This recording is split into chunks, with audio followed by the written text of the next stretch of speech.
Maratha reservation के लिए गांव देहातों में एहतजाज जारी है। नांदेड़ के करीब कोरका पिंपल गांव के लोगों ने भूख हड़ताल शुरू कर दी है। गांव वालों ने कहा कि जब तक रिजर्वेशन नहीं मिल जाता भूख हड़ताल जारी रहेगी।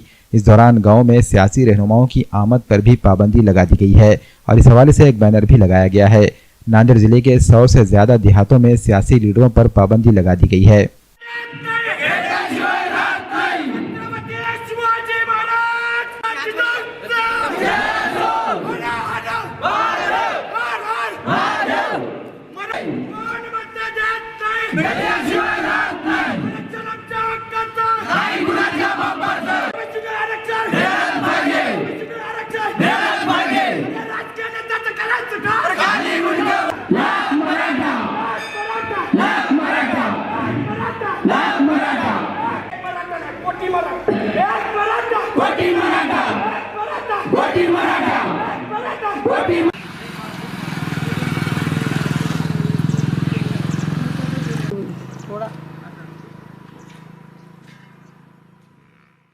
गांव में बंदी इसलिए की है क्योंकि जो मराठा आरक्षण है, जो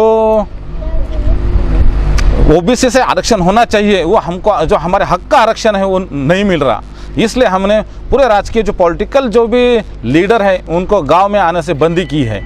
जो भी उनका कहना है वो विधानसभा में वहाँ पे जाकर कहे, जो हमारा हक का आरक्षण है ओबीसी का वो हमें मिलना ही चाहिए। हमने कोरका पिंपल गाँव में आज साखड़ी उपोषण शुरू किया है। जो माननीय जरांगे पाटिल है उनको समर्थन देने के लिए पूरे गांव के समर्थन से हमने ये साखड़ी उपोषण शुरू किया है।